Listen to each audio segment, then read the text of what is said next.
Assalamualaikum ji. My name is Dr. Yasser Alakadar. I am the cosmetic and aesthetic surgeon in our community in Islamabad.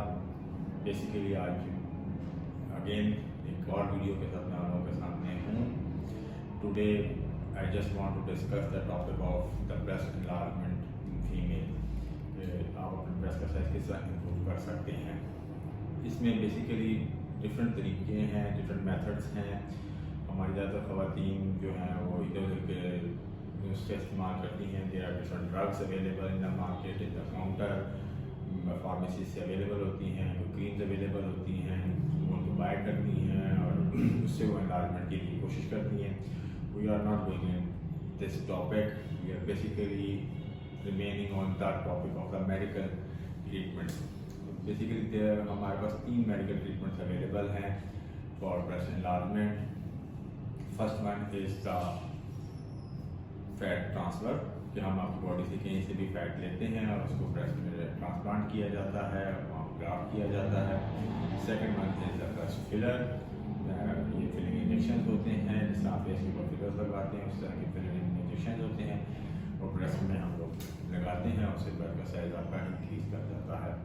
Third one is the breast implant, जिसमें एक पूरे का पूरा implant होता है, वो आपको ब्रेस्ट में रख दिया जाता है ताकि आपको ब्रेस्ट का साइज थोड़ा सा इम्प्रूव कर जाए. बेसिकली मैं आपको थोड़ा ब्रीफली इसके बारे में थोड़ा सा गाइड करना चाहूँगा कि हमारे पास पेशेंट्स आते हैं डिफरेंट क्वेश्चन और क्वेरीज के साथ.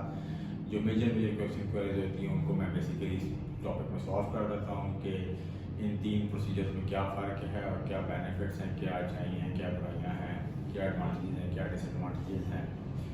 तो सबसे पहले तो आप लोगों का आ जाता है breast fillers. Breast filler basically एक इमीडिएट इफेक्ट क्रिएट करता है. आप उसको फिलिंग की तरह एक छोटे से सुराख से नीडल के ज़रिए आप उसको कैनुले के ज़रिए उसको आप इंजेक्ट कर देते हैं और वो इमीडिएटली आपका ब्रेस्ट का साइज को इंक्रीज़ कर देता है. मिनिमली इन्वेसिव है. इसका एडवांटेज ये है, बट ये अब ऑब्सोलीट होता जा रहा है, लोग जनरली इस्तेमाल नहीं करते. बहुत अर्सा पहले ब्रेस्ट फिलर्स इस्तेमाल किए जाते थे.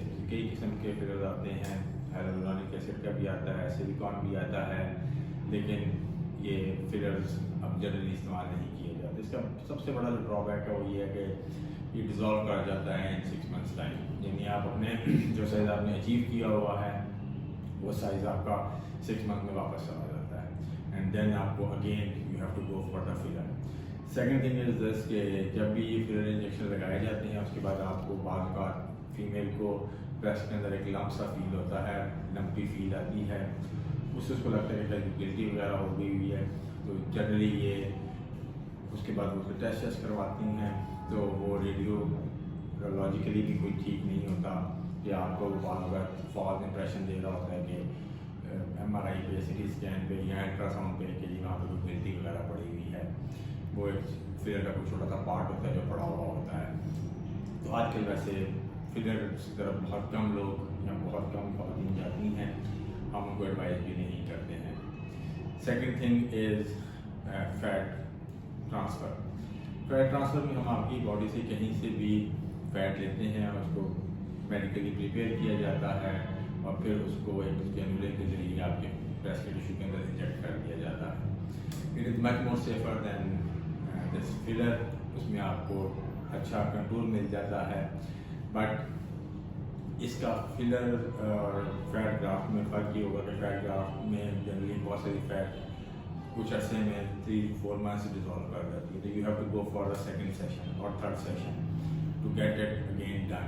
लेकिन जो फैट बैंक में बचती है फिर वो परमानेंट रहती है.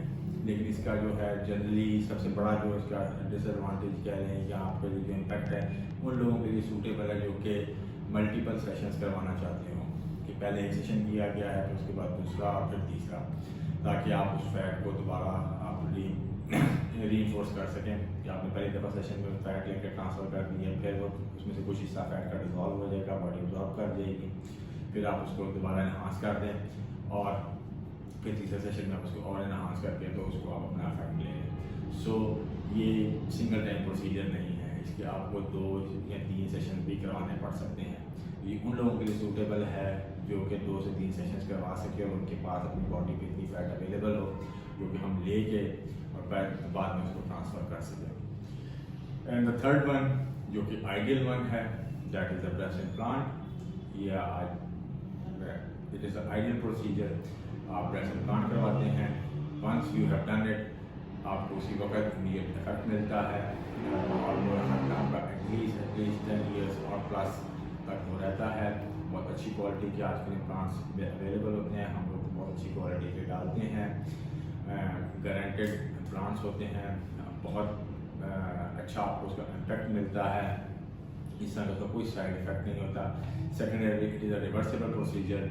आपका जब दिल करे, आप if you want to get it removed again, आप अपने छोटा सा प्रोसीजर करवा के इस इम्प्लांट को दोबारा रिमूव भी करवा सकते होते हैं। तो ये 3 प्रोसीजर हैं बेसिकली जो कि ब्रेस्ट के इलाजमेंट के लिए मेडिकली इस्तेमाल किए जाते हैं।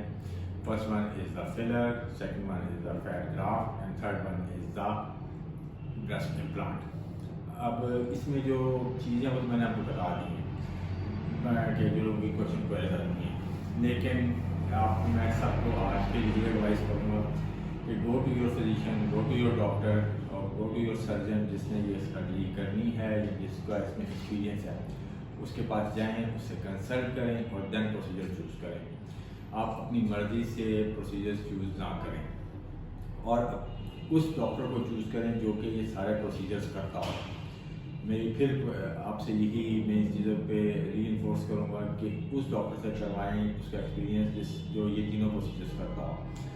अगर एक डर्माटोलॉजिस्ट है या एक खाली फिलर लगाने के लिए डॉक्टर है जिसने कभी इम्प्लांट किया ही नहीं है या उसका इम्पैक्ट देखा ही नहीं हुआ, तो वो आपको कभी भी ठीक नहीं करेगा। वो आपको ज़्यादातर फिलर्स की तरफ लेके जाएगा कि फिलर्स लगवा दें, ब्रेस्ट में आपको इम्पैक्ट मिल जाएगा। बट मैंने आपको बताया है कि फिलर्स का आपको 6 मंथ्स के बाद उसका इफेक्ट ओवर हो जाएगा।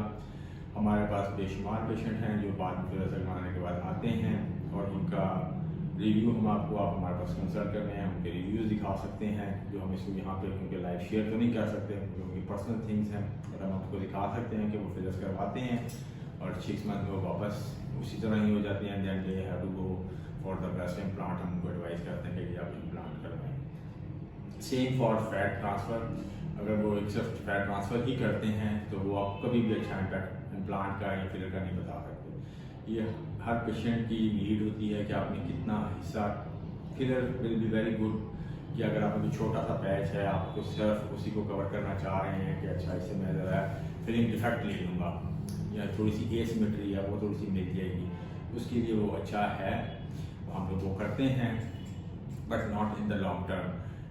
जनरली अगर हम करेंगे तो हमको एडवाइस करते हैं कि आपको 6 मंथ्स के बाद करवाना पड़ेगा, तो सो आप देख के सोच के करवाएं।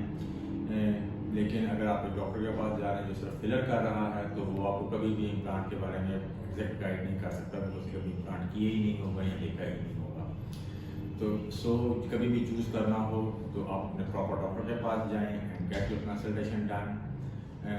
खाली फ़ोन पे या मैसेजेस करके आपकी सारी क्वेरी का जवाब नहीं दिया जा सकता होता। बहुत कुछ पेशेंट को देखने के बाद, उसके सुनने के बाद समझ आती है कि इस पेशेंट का क्या करना होता है और कैसे होगा। But again I will request all of you कि उस डॉक्टर के पास जाएं जो ये सारे प्रोसीजर्स करता हो, जो फिलर्स भी करता है। आप जाकर पूछते हैं कि आपका ब्रेस्ट इम्प्लांट में कितना एक्सपीरियंस है। इतना ही इम्पोर्टेंट ये भी है, उससे ये भी पूछा जाए कि आपका फिलर में कितना एक्सपीरियंस है और फिलर वाले से ये पूछा जाए कि आपका इम्प्लांट में कितना एक्सपीरियंस है। जिसका एक्सपीरियंस तीनों फील्ड्स के अंदर होगा वही आपको ज़्यादा बेहतर प्रोसीजर गाइड कर सकेगा कि कौन सा प्रोसीजर आपके लिए सूटेबल होगा।